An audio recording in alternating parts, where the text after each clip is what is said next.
es una necrosis miocárdica que se produce como resultado de una obstrucción aguda de la arteria coronaria. Como podemos ver en la imagen, vamos a seguir la secuencia en donde de izquierda a derecha vamos a encontrar la arteria coronaria normal. Seguido vamos a encontrar una arteria coronaria obstruida al 25% y por último vamos a encontrar una arteria coronaria obstruida al 85%, afectando así su funcionamiento. Eh, Según la OMS, el infarto agudo del miocardio se define como una necrosis miocárdica aguda de origen isquémico secundaria a la oclusión trombótica de una arteria coronaria. Digamos que se considera también como la causa número uno de muerte en personas mayores de 60 años a nivel mundial es esto. Eh, También tiene unas características eh, las cuales presentan dolor torácico, que puede ser tópico, digo típico o atípico, los marcadores de necrosis y unos cambios en el electrocardiograma, que esto lo veremos más adelante. En la etiología vamos a ver que en la población en el principal mecanismo fisiopatológico es la ruptura de una placa asociada a la inflamación, de la trombosis aguda, a la vasoconstricción y a la microembolización, como lo podemos ver en la imagen que tenemos aquí al lado, en el cual se muestra el color violeta, representando el daño del tejido, eh, y en la otra se muestra cómo se obstruye el paso del flujo sanguíneo.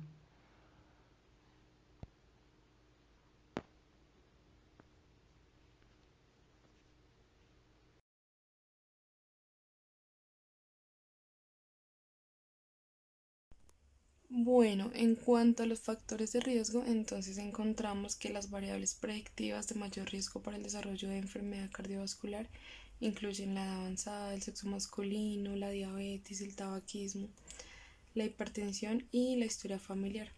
Sin embargo, sobre la edad, los antecedentes familiares y el sexo masculino se han mostrado consistentemente predictivos al infarto agudo del miocardio o una angina inestable en la fase aguda.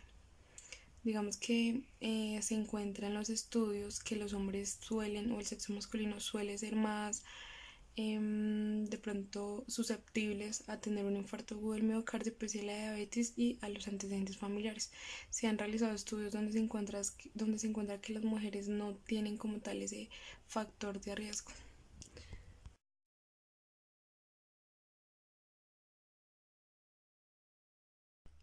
Bueno, en cuanto a la fisiopatogenia, encontramos que pues la vamos a enumerar de la siguiente manera. Entonces encontramos que puede presentar una formación de la lesión y placa, una remodelación arterial, una placa vulnerable, una ruptura, una trombosis, una agregación plaquetaria, una fibrinolisis y retrombosis. Existe una clasificación. Entonces encontramos que esta depende de o sea, la obstrucción que exista como tal en las arterias. Entonces, después de una obstrucción del 100% del flujo coronario por 15 minutos se inicia necrosis celular, coagulación o contracción de bandas de necrosis con apoptosis. Entonces encontramos que hay una fase como aguda o en evolución, donde la coagulación o contracción por bandas de necrosis con apoptosis, la cual se establece de las 4 a las 6 horas. Hay una infiltración de leucocitos reciente o en cicatrización. Entonces nos habla de la presencia de monocitos y fibroblastos sin leucocitos polimorfonucleares, y esta está de los 7 a los 28 días. Y ya un antiguo cicatrizado, entonces presencia del tejido fibroso sin infiltración celular mayor a 28 días. Esto en cuanto a la necrosis celular. Otra manera de clasificación, entonces encontramos que también es por su tamaño. Entonces encontramos que en el microscópico hay una necrosis focal, pequeños que son menores al 10%, medianos de 10 al 30% y masivos superiores al 30%. En cuanto a la localización, entonces encontramos anterior, posterior, inferior, lateral y septal. Digamos que esto es algo un poco más complicado. Bueno, también en cuanto a la clasificación, entonces encontramos infarto con elevación de ST. Entonces encontramos acá un infarto transmural que afecta la pared ventricular en todo su espesor, acá como lo podemos ver en la imagen señalada con el puntico rojo. Por otro lado encontramos también el infarto sin elevación de ST, un infarto subendocárdico que afecta a un tercio o la media cara interna del ventrículo, donde acá lo podemos ver señalado en la imagen. Bueno, en cuanto a la clasificación, también encontramos una clasificación por la duración. Entonces tenemos también un agudo, subagudo y un crónico. Cuando es menor a 48 horas, lo vemos en el agudo, se presenta una elevación en el segmento ST unido a la onda T formando una onda monofásica en cuanto al electrocardiograma. Subagudo, entonces 48 horas a un mes, hay una regresión, el segmento ST vuelve a la normalidad y la onda T es negativa. Y crónico a partir de los 3 meses, entonces encontramos que en la onda Q patológica se hace persistente signo indeleble de cicatriz miocárdica.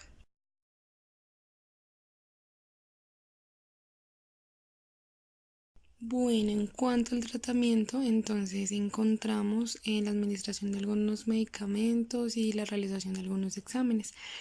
Entonces, teniendo en cuenta que el paciente presenta bastante dolor, la angina, bueno, el dolor en el miembro superior, en espalda, abdomen, y que este dolor, como bien sabemos, causa alteración de los signos vitales como es la hipertensión, entonces hay que controlarlo de inmediato. Para eso se hace con aplicación de morfina endovenosa. Bueno, ya si el dolor, ya y pues la dosis la define el médico. Ya si el dolor no se, pues ya se procede a utilizar un medicamento que se llama nitroglicerina cuando el dolor continúa 10 de 10. Entonces eso es un medicamento que se aplica en infusión que depende del peso del paciente. Pero pues eso ya son medidas que define el especialista o el médico que está en manejo. Administración de oxígeno, teniendo en cuenta que el paciente presenta disnea, entonces esto causa la disminución del nivel de la saturación. Tenemos que mantener a esos pacientes saturando mayor al 90%. Ya digamos que los litros ya los define también el médico, y igual esos pacientes como están en una monitoría continua, pues ahí tenemos ese control exacto. El ácido acetil salicílico, bueno, se les hace una toma de una radiografía de tórax. Entonces encontramos en los primeros 10 minutos, tenemos que monitorizar continuamente los signos vitales, teniendo en cuenta la frecuencia cardíaca, la tensión arterial. Como les mencioné anteriormente, cuando el dolor no cede, se procede a iniciar una infusión de nitroglicerina, pero tenemos que tener en cuenta que el paciente no puede estar hipotenso porque este medicamento no disminuye la presión arterial. Entonces, el monitor también tiene que tener su registro de electrocardiograma, donde nos esté mostrando todo el tiempo qué está pasando con ese trazo, un acceso endovenoso de calibre grueso. Bueno, se le toman sus troponinas, los tiempos de coagulación, y también se procede a realizar o se solicita una valoración hemodinamia donde definen la realización de una arteriografía coronaria, que esto es un medio diagnóstico para saber cuántas arterias están ocluidas, si se pueden corregir con arteriografía o si es necesario realizar una cirugía de corazón abierto. A continuación les vamos a mostrar un video de la arteriografía coronaria como tal. Evita que la sangre llegue. Una angiografía coronaria o cateterismo cardíaco es un examen de rayos X de los vasos y cámaras del corazón que por lo general se realiza para identificar una arteria coronaria obstruida o estrecha que evita que la sangre llegue al músculo del corazón. El estudio también se puede utilizar para medir el tamaño y la función de las cámaras del corazón y la función de las válvulas del corazón. Cuando usted llega al hospital, se le colocará una vía intravenosa y un monitor cardíaco, y es posible que se le administre un sedante intravenoso u oral para ayudarlo a relajarse.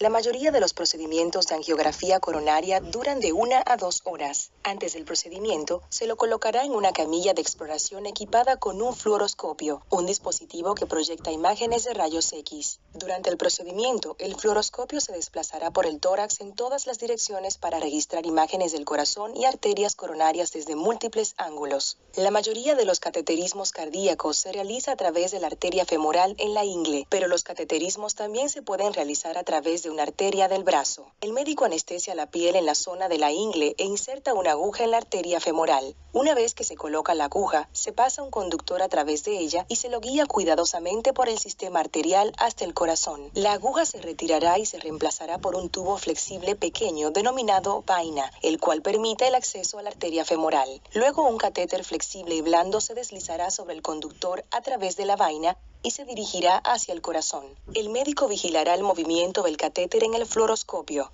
Es posible que sienta presión mientras se inserta en el conductor y la vaina, pero no sentirá el movimiento dentro de las arterias. Para evaluar las arterias coronarias, el médico retirará el conductor guía, colocará la punta del catéter dentro de las arterias, una a la vez, e inyectará un tinte especial. Este tinte le permite al fluoroscopio tomar imágenes de rayos X denominadas angiogramas del interior de las arterias. Las obstrucciones se identificarán claramente a medida que las arterias se llenen de tinte. Cuando se inyecta el tinte, puede sentirse acalorado o con un poco de náuseas. Después de haber registrado suficientes imágenes de las arterias coronarias y sus afluentes, el catéter se retirará por la ingle. Se debe aplicar presión sobre la arteria femoral para evitar una hemorragia. Luego se lo llevará a la sala de recuperación, donde se lo observará durante 30 a 60 minutos. Pasado ese lapso, se le pedirá que se recueste boca arriba durante varias horas con un vendaje de presión sobre la ingle. Es posible que se le dé de alta el mismo día o después de pasar una noche en el hospital.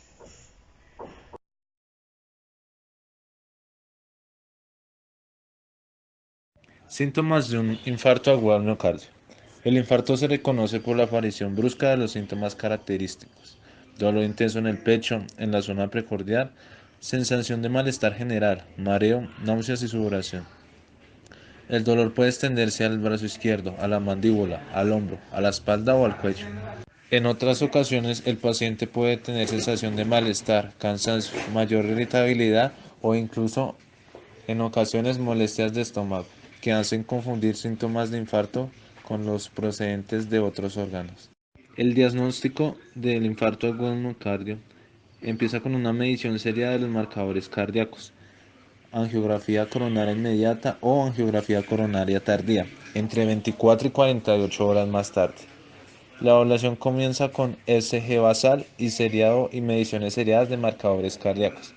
Esto ayuda a distinguir entre la angina inestable y un infarto agudo al miocardio.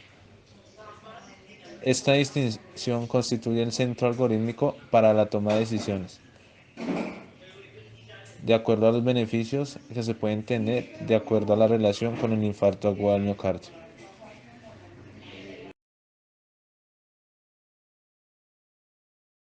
El pronóstico del infarto agudo del miocardio relaciona ciertas características, entre ellas una angina recurrente, isquemia al reposo o durante la actividad de bajo nivel, una insuficiencia cardíaca, empeoramiento de la insuficiencia mitral, una inestabilidad hemodinámica, taquicardia ventricular sostenida, diabetes mellitus y cirugía de revascularización previa.